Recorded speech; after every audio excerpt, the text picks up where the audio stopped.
60 రోజుల్లో ఇంగ్లీష్ నేర్చుకుని అద్భుతంగా మాట్లాడేలా మేం చేస్తాం. వెంటనే స్పోకెన్ ఇంగ్లీష్ క్లాస్‌కి జాయిన్ అవ్వండి. నమస్తే, welcome back to Suman TV. ప్రస్తుతం మనతో పాటు ఉన్నారు family counsellor, motivational speaker Rajani Ramma గారు. మేడంతో మాట్లాడదాం. నమస్తే మ్యామ్. నమస్తే మ్యామ్, మంచి భార్య, మంచి కోడలు అనిపించుకునే క్రమంలో చాలా ఒత్తిడికి గురవుతున్నాం మేము అని చెప్పి కొంతమంది మహిళల యొక్క ఫీలింగ్స్ ఈరోజు ఒకసారి మాట్లాడుకుందాం. అందరి గురించి కాదండి, కొంతమందికి అయితే ఆ ఫీలింగ్ ఉంది. అంటే నేను మంచి భార్య అనిపించుకుని మంచి తల్లిగా అనిపించుకోని క్రమంలో చాలా ప్రెషర్ ఫీల్ అవుతున్నాను. అది ఎన్ని రీజన్స్ అని ఉండొచ్చు. ఒక్కసారి దాని గురించి ఆ క్యాప్షన్ని ఎలా ముగించవచ్చు, అసలు అది నిజమే అంటారా, దాని మూలంగా డిప్రెషన్కి వెళ్తున్నారు లేడీస్ కొంతమంది అని అంటే మీరేం చెప్తారు మేడం? అంటే అసలు మంచి కోడల్ని అనిపించుకోవాలని అనుకోవడం ఎందుకు అసలు? అంటే స్వభావ సిద్ధంగా మనస్తత్వం మంచిదైతే ఆటోమేటిక్గా అంతా మంచే జరుగుతుంది. కానప్పుడే కదా ఈ తాపత్రయం. ఇప్పుడు ఒరిజినల్గా ఉండటం అనేది ఆరోగ్యకరం. ఇప్పుడు యాజ్ ఇట్ ఈస్గా రిసీవ్ చేసుకోగలగాలి ఎవరైనా కూడా. అందరూ ఒక మనస్తత్వం ఉండరు. ఇప్పుడు కోడలు వేరే దగ్గర నుంచి వస్తుంది, వచ్చినప్పుడు అత్తగారి మనస్తత్వం వేరు, మామగారి మనస్తత్వం వేరు, ఇంట్లో సభ్యులు అందరూ వేరు. చెప్పాలంటే హస్బెండ్ మనస్తత్వం కూడా వేరు. ఈ అమ్మాయి ఒక్కటే వేరే మనస్తత్వం, బయట నుంచి వస్తుంది, వీళ్ళందరూ ఒకింటి సభ్యులు. అలాంటప్పుడు ఆ అమ్మాయి అంతమందిని మెప్పించాలి అని అంటే అసలు ఆ అమ్మాయి వల్ల కాదు. కంప్లీట్గా స్లేవ్ అయిపోవాలి. స్లేవ్ అవ్వాలంటే ఆవిడ మనస్తత్వం అది కాదు అనుకోండి, కానీ అవ్వాల్సిన పరిస్థితి అవ్వగలుగుతుందా? అంటే శరీరం వంగినా లొంగినా మనసు అయితే లొంగదు. ఎందుకంటే దేనికి నేను ఇంత తాపత్రయపడుతున్నాను, మనసు అనేది ఎదురు తిరుగుతూనే ఉంటుంది కదా. అందుకని నేను ఇచ్చే సజెషన్ ఏంటంటే, మనం మంచిగా పోతూ నార్మల్గా, ఇప్పుడు చూడండి, ఒక చెడు ప్రవర్తన చేయొద్దు, చెడు మాట మాట్లాడద్దు, మీకు వచ్చినంత చేతనైనంత చేసుకుంటూ వెళ్ళండి. అవతల వాడికి అర్థమవుతుంది, ఎవరైనా కానీ తను ఎలా చేస్తుంది, తను వచ్చినట్టు తన పద్ధతి ప్రకారం నార్మల్గా అన్నీ చేసుకుంటుంది అని ఒక అభిప్రాయానికి అలవాటు పడతారు వాళ్ళు కూడా. నువ్వు అనవసరంగా టెన్షన్ పడి అతి వినయం లాగా ప్రవర్తిస్తే మంచి పేరు సంపాదించుకోవాలని, అతి వినయం అనేది తెలిసిపోతూనే ఉంటుంది. అబ్బో ఇంత బిల్డప్ ఇస్తుంది అది ఇది అనేవాళ్ళు అంటారు. అంటే కొంతమంది అలా ఉన్నారంటారా, నటించే వాళ్ళు కూడా? అంటే నిజంగా తాపత్రయం అంటున్నా నేను. అందుకనే మంచి అవ్వాలి అనుకునే తాపత్రయంలో తన పద్ధతిని ఆలోచనని మార్చుకుంటుంటే కనుక ఆ మార్పుని మరి ఏమైనా అనుకోవచ్చు, నటనే అనుకోండి, తప్పనిసరి పరిస్థితుల్లో నేను మారాలి అనుకుని మారుతోంది అనుకున్నా సరే ఏమైనా పర్వాలేదు. ఇప్పుడు చెప్తారు ఈ ప్రపంచంలో నటన కావాల్సిందే అని, కానీ నటన అనేది ఎప్పటికీ నిలబడదు. మన ఒరిజినల్గా ఉన్నదే అదే నిలబడుతుంది. నటన కొంతసేపే నటించగలుగుతాం, లైఫ్ అంతా నటించలేం. ఇప్పుడు ఈ కుటుంబ సభ్యులు అనేవాళ్ళు లైఫ్ అంతా ఉంటారు కదా, వీళ్ళని లైఫ్ అంతా నటించలేం. అంటే నటించి కొంతకాలానికి అలవాటు అయిపోతే కూడా అది నటనే. నువ్వు నవ్వినా ఆర్టిఫిషియల్గానే హీహి అని నవ్వేస్తాం, వెళ్ళిపోతాం. మనస్ఫూర్తిగా నవ్విందే నవ్వు కదా. అంటే ఆ నవ్వుకు ఆవిడ అలవాటు పడిపోయి బొమ్మకి ఇచ్చినట్టు ఒక నవ్వు నవ్వేసి ఒక మాట మాట్లాడేసి అలా తిరిగేస్తుంది అనుకోండి, అసలు ఆవిడేంటో ఆవిడకి అర్థం కాని స్థితికి ఆవిడ చేరుకుంటుంది తొందరలోనే. హెల్త్ కూడా దెబ్బతినే అవకాశాలు ఉన్నాయి. ఎందుకంటే తనేంటో తనకు అర్థం కాకుండా పోతుంది, ఏం మాట్లాడుతుందో ఏం చేస్తుందో అర్థం కాదు ఈ నటనలో కదా. ఒక ఏమంటారు, ఒక ఫ్లోలో, ఒక ఏమంటారు దాన్ని, అదే ఉరువడిలో అనమాట. వాళ్ళని నమ్మించాలి, వాళ్ళని ఒప్పించాలి, వాళ్ళని మెప్పించాలి. ఆ ఫ్లోలో పోతూ ఉంటుంటే తనేంటో తనకి అర్థం కాని స్థితి, అంటే తను చూసుకోలేని స్థితి వస్తుంది. ఈ దుఃఖము, ఈ బాధ అంతా ఇన్వైట్ చేసుకోవటం అవసరమా? కొన్ని రోజులకి ఏమవుతుంది, తనకి అలసట వచ్చేస్తుంది. ఇప్పుడు నటించేటప్పుడు కూడా నరాలు బిగబట్టుకొని కొన్ని మాటలు ప్రవర్తనలు చేయాల్సి వస్తుంది. ఆ టెన్షన్ తోటి, ఆ టెన్షన్ విడిపోయిన తర్వాత ఎంత నీరసం అనిపిస్తుందో తెలుసా. ఎందుకు ఈ సమస్యను మనం ఎందుకు ఇన్వైట్ చేసుకోవాలి? అసలు ఇన్వైట్ చేసుకోవడం ఎందుకు, తర్వాత ఆ ఫేస్ చేయడం ఎందుకు? మనం అసలు ఇన్వైటే చేసుకోవద్దని చెప్తాను నేను. అయితే ఏంటంటే చెడుగా ప్రవర్తించకండి. ఇప్పుడు ఎక్కడ మన ఇంట్లోనైనా సరే, మన ఇంట్లో అందరితో మంచిగా ఉండాలని చూస్తాం. అమ్మ అది కాదమ్మా, నాన్న ఇది కాదమ్మా అని చెప్పడానికి ప్రయత్నిస్తూ ఉంటాం ఇంట్లో మనం. అక్కడ కూడా అలాగే ఉండండి.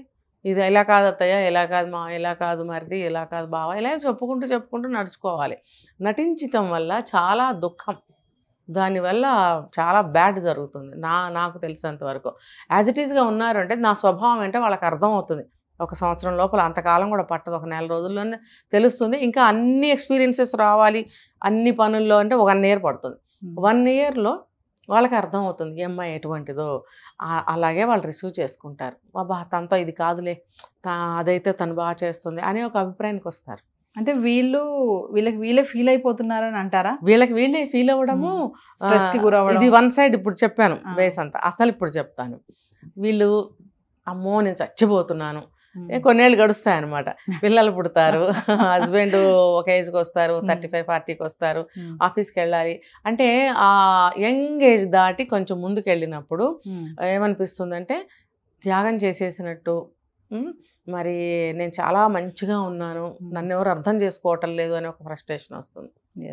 ఇది ఖచ్చితంగా వస్తుందండి. ఇదే నేను చెప్పేది, ప్రాబ్లమ్ని ఇన్వైట్ చేయడం ఎందుకు, దాన్ని మళ్ళీ ఫేస్ చేయడం ఎందుకు? అసలు ఇన్వైట్ చేయకండి, మీరుగానే ఉండండి. అలా అని గయ్యాళి గంపలైతే గయ్యాళి గంపలాగా ఉండమని నేను చెప్పట్లేదు. ఒక మంచి పద్ధతిలో ఉండండి. ఎవరికైనా చెప్తాం మంచిగా ఉండండి, ఒక డిసిప్లిన్గా ఉండండి, ఒక పద్ధతిగా ఉండండి. ఏ మనిషికైనా ఇవి కావాల్సిందే కదా. ఇల్లు అన్న తర్వాత, సంసారం అన్న తర్వాత, ఇంట్లో ఎంతమంది పాత్రలు ఉన్నారో వాళ్ళందరితో కూడా నార్మల్గా ఒక మంచి పద్ధతిలో, ఒక క్రమ పద్ధతిలో డిసిప్లిన్గా పోతూ ఉండాలి. అందరూ అలాగే పోవాలి. ఈవిడి మీదే కాన్సన్ట్రేట్ చేశారనుకోండి ఇంట్లో ఉన్న వాళ్ళందరూ, ఆవిడ బ్రతకలేదు. అందుకని వాళ్ళు కూడా ప్రతిదానికి కోఆపరేట్ చేస్తూ వాళ్ళకి సహకరిస్తూ ఉండాలన్నమాట. ఉన్నప్పుడు ఈవిడికి టెన్షన్ ఉండదు, వాళ్ళకి రాదు. తర్వాత ఇక్కడ ఇంకొక వర్షన్ ఏం తెలుసా మేడం, మీరు అన్నారు కదా పిల్లలు పుట్టారు, పెద్దోళ్ళు అయ్యారు అంటే అప్పటికి ఈవిడికి ఒక 25 నుంచి 30, 30 నుంచి 40 సంవత్సరాల మధ్యలో ఉన్నారనుకోండి. వాళ్ళంటే ఒక భ్రమలో ఉంటారంట, అసలు మేము బ్రతుకున్నామా లేదా, మాకు అసలు ఏంటి, మా పిల్లలు మమ్మల్ని పట్టించుకుంటున్నారా, నాకు సపోర్టివ్గా ఉంటున్నారా, నా భర్త నన్ను పట్టించుకుంటున్నారా, అదొక ఫీలింగ్ అనుకోవచ్చు అంటారా? సహజంగా ఉంటుందండి. ఎందుకంటే అది ఇంకా పరిణితి చెందని వయసులో ఉన్న పిల్లలు, టీనేజ్ కంప్లీట్ అవ్వాలి. ఈ లోపల వాళ్ళకి ప్రతి ఒక్కటి తెలియజేయాల్సిన ఆవశ్యకత, నేర్పాల్సిన అవసరం తల్లిదండ్రులకే ఉంటుంది. ఇప్పుడు తల్లి హౌస్ వైఫ్, తండ్రి ఆఫీస్ అనుకోండి, ఆటోమేటిక్గా మొత్తం 75% బాధ్యత తెలియకుండానే భార్య మీద వచ్చి పడుతుంది.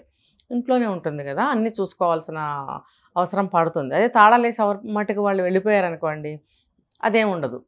ఇంట్లో ఉన్నప్పుడు ఎన్నో చూసుకోవాలి. ఇంటికి ఎవరో ఒకళ్ళు వస్తుంటారు, పనివాళ్ళు, కూరల వాళ్ళు, పిల్లలు, వాళ్ళు వీళ్ళు, పక్కింటి వాళ్ళు, చుట్టాలు, లేకపోతే ఇంట్లో అత్తమామలు ఉంటే వాళ్ళు, ఇవన్నీ కూడా చూసుకోవాల్సిన అదే బాధ్యత ఆవిడ మీదే ఉంటుంది. అంటే మెయిన్ పిల్లర్ లాగా, సెంటర్ పిల్లర్ అని చెప్పుకోవచ్చు. అదంతా ఆవిడ మీద ఆటోమేటిక్గా ఉంటుంది. అది వాళ్ళే ఇంత బరువు తీసుకొచ్చి మీద వేయరు, కానీ దాన్ని అలా బర్డెన్ ఫీల్ అవ్వకుండా టైంని మేనేజ్ చేసుకుంటూ, ఈ టైంకి ఇది నీకంటూ ఒక టైం పెట్టుకో. ఈ మార్నింగ్ బ్రేక్ఫాస్ట్ సెక్షన్ వరకు పని కొంచెం ఒరవడి ఉంటుంది. అక్కడి నుంచి ఒక 1 అవర్ తనకు పెట్టుకోవచ్చు. 1 అవర్ ఏంటి, 2 అవర్స్ అన్నా పెట్టుకోవచ్చు. ఎందుకంటే మార్నింగ్ బాక్సులు కట్టి పంపించేస్తారు అందరికీ, దాదాపుగా వంట అయిపోతుంది. మిగులు తగులు వంట ఉంటే ఇంట్లో ఉన్న వాళ్ళకి 12 o'clockకి స్టార్ట్ చేసుకోవచ్చు, ఒక 1 అవర్లో వంట చేసుకోవచ్చు. ఈ మధ్యలో ఉన్న 10 to 12 2 అవర్స్ వాళ్ళు ఎలా అయినా చక్కగా ఉపయోగించుకోవచ్చు. అంటే ఫ్రెండ్స్తో సినిమాలకి, షాపింగ్ల కంటే నేను చెప్పలేను, కానీ చిన్న చిన్న పనులు అయితే చేసుకోవచ్చు వెళ్ళి. అలాగే ఇంట్లో మిగతా తీర్చిదిద్దుకోవచ్చు. తను ప్రశాంతంగా కూర్చుని కాసేపు టీవీ చూసుకోవచ్చు, బుక్ రీడింగ్ చేయొచ్చు, పక్కింటి ఫ్రెండ్స్తో మాట్లాడుకోవచ్చు, ఇల్లు సర్దుకోవచ్చు, ఇంటీరియర్ డెకరేషన్ ఏదైనా కావాలంటే చేసుకోవచ్చు, లేదు ఇంట్లో ఉన్న సభ్యులతో కాసేపు స్పెండ్ చేయొచ్చు, ఎన్నైనా చేసుకోవచ్చు. దానికి మానసిక వికాసం కలుగుతుంది. అప్పుడు వీళ్ళు మరి ఆ టైంలో ఏం చేస్తారో, ఎలా ఫీల్ అయిన ఆడవాళ్ళు నాకు తెలియదు. మరి తర్వాత మళ్ళీ మధ్యాహ్నం కాసేపు రెస్ట్ తీసుకోవచ్చు, గంట సేపు, అరగంట సేపు వాళ్ళు టైర్డ్ అయిపోతే కనుక తీసుకోవచ్చు, టైం ఉంటుంది. మళ్ళీ 4 o'clockకి 3 o'clock పిల్లలు వస్తారు కాబట్టి మంచిగా వాళ్ళ కోసం రెడీ అంటే ప్రతి ఒక్క మూమెంట్ని కూడా ఆ టైం మేనేజ్మెంట్ చేసుకుంటూ ఉంటే కనుక ఎంజాయ్ చేయగలుగుతారు. అంటే టైం వెనకాల పరిగెత్తలేకపోతున్నాం, రన్నింగ్ రేస్ లాగా ఉంటుంది, ఊపిరి ఆడట్లేదు, కరెక్టే. ఆ టైం చూసుకుంటూ పరిగెత్తాలంటే చాలా స్ట్రెస్ అనిపిస్తుంది. అలా కూడా ఫీల్ అవ్వాల్సిన పని లేదు. మనసుకి చెప్పుకుంటూ ఉండాలి. మనం ఆటో సజెషన్స్ మనమే ఇచ్చుకోవాలి. ఎవరో వచ్చి చేయి పట్టుకుని నడిపించరు మనల్ని. మనం ఎలా నడవాలో మనమే డిసైడ్ చేసుకోవాలి. దానికి ఆటో సజెషన్స్ అనే బెస్ట్ మెథడ్. ఏదైనా సరే ఇప్పుడు ఏమైంది, అవుతుంది కదా, చేస్తున్నాను కదా, అయిపోతుందిలే ఎంతసేపు, ఇలా కనుక మనం అనుకుంటూ ఉంటే మనకు ఆ స్ట్రెస్ ఉండదు. పని పట్ల మనకి ఆ బరువు ఫీలింగ్ రాదు. ఇంకా నన్నెవరు చూడట్లేదు అలా అనుకోవాల్సిన పని కూడా లేదు. అది ఏంటంటే నిజంగా అలా ఫీల్ అయితే, అటువంటి సిచ్యువేషన్స్ ఉంటే దానికి వేరే పద్ధతులు ఉన్నాయి. చక్కగా కుటుంబ సభ్యులందరితో కలిసి, నేను చాలా వీడియోస్లో చెప్పాను, పేరెంటింగ్లో. ఇంట్లో ఉన్న వాళ్ళు పొద్దుటి నుంచి సాయంత్రం వరకు స్పెండ్ చేసిన ఈవినింగ్ పిల్లలు భర్త వస్తారు కాబట్టి ఆ టైంలో అందరూ కలిసి కూర్చొని గ్యాదర్ అవ్వటం, మాట్లాడుకోవటం, కాసేపు చల్లగాల్లో తిరిగి రావచ్చు. సండే కానీ సాటర్డే కానీ ఎటర్నైల్లో తిరిగి రావచ్చు. కావాల్సినంత టైం ఉంటుందండి. వాళ్ళ ఆలోచనల్లోనే టైం ఉండదు, కానీ ఆచరణలోకి వస్తే ఉంటాయి, అన్నీ ఉంటాయి. ఇప్పుడు ఎవరమైనా జాబ్ చేసే వాళ్ళకైనా ఇంట్లో ఉండే వాళ్ళకైనా వంట చేసుకోవాలంటే అదే టైం.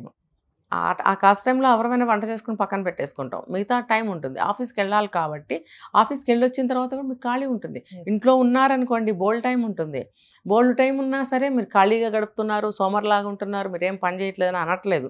పాపం చాలా పని చేసుకునే వాళ్ళు ఉన్నారు, సోమరిగా పడుకునే వాళ్ళు ఉన్నారు, లేకపోతే ఫ్రెండ్స్తో కలిసి షాపింగ్కి సినిమాలకి వెళ్ళిపోయే వాళ్ళు ఉన్నారు. ఇంకా అలాంటి వాళ్ళకి నేనేం చెప్పను, ఎప్పుడూ ఏమీ చెప్పను వాళ్ళకి. ఎందుకంటే అలాంటి వాళ్ళని మనం మార్చలేము. కాస్త మేము బాధపడుతున్నామండి, మాకేమైనా రెమెడీ ఉందా అని ఆశగా చూసే వాళ్ళకైతే నేను ఏదైనా చెప్పగలుగుతాను. సో అలాంటి వాళ్ళకే నేను ఎప్పుడు కూడా చెప్తాను.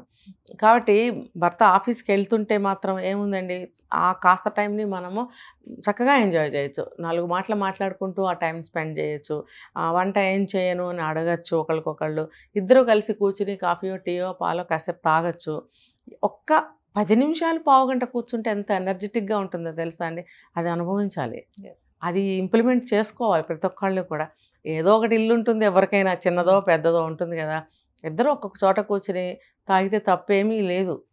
పిల్లలు స్నానం చేసి స్కూల్కి రెడీ అవుతుంటారు. మరి ఇంట్లో ఉంటే పెద్దవాళ్ళు వాళ్ళు కూడా ఉంటారు, ఖాళీగానే కూర్చుని ఉంటారు, కాఫీ తాగుతున్నారు, వాళ్ళకి ఇచ్చిరండి, మీరు తాగండి. మీరిద్దరు కూర్చుని తాగొచ్చు కదా. ఎక్కడికో వెళ్ళిపోయి ఒక్కళ్ళే తాగడము, తను నాతో కలవట్లేదని ఫీల్ అవ్వటము, ఎంజాయ్ చేయలేకపోతున్నాము, నన్ను ఎవరు పట్టించుకోవట్లేదు, నన్ను ఒక బానిసలాగా చూస్తున్నారు, నేను పనికి మాత్రమే పనికి వస్తున్నాను, నాకెవరు సపోర్ట్ ఇవ్వటం లేదు అనే భావాలు రానివ్వకుండా మనం చాలా వరకు మేనేజ్ చేసుకోవాలి. ఇప్పుడు రెండు కప్పులో గ్లాసులో నువ్వు కాఫీయో పాలో కలిపినప్పుడు నువ్వు అక్కడికి వెళ్ళి ఇద్దరు కూర్చొని తాగొచ్చు కదా. ఇప్పుడు ఈ మగవాళ్ళు కదిలి రారు, కానీ బాధ నీది, అవసరం నీది, కలిసి కూర్చోవాలనే కోరిక నీది, స్పెండ్ చేయాలనే కోరిక నీది, సపోర్ట్ కావాలనుకుంటున్నది నువ్వు. కాబట్టి నువ్వే వెళ్ళు. ఎంత చెప్పినా కొంతమంది భర్తలు మారినప్పుడు నువ్వే వెళ్ళు. కాబట్టి వెళ్ళి ఆ టైంని అలా ఎంజాయ్ చేయొచ్చు. బ్రేక్ఫాస్ట్ కలిసి తినొచ్చు. అందరూ వెళ్ళాక ప్రశాంతంగా తింటాను అనుకుంటే ఆ తప్పు నీది. ఇది ప్రతిదీ నేను డీటెయిల్గా చెప్తున్నాను.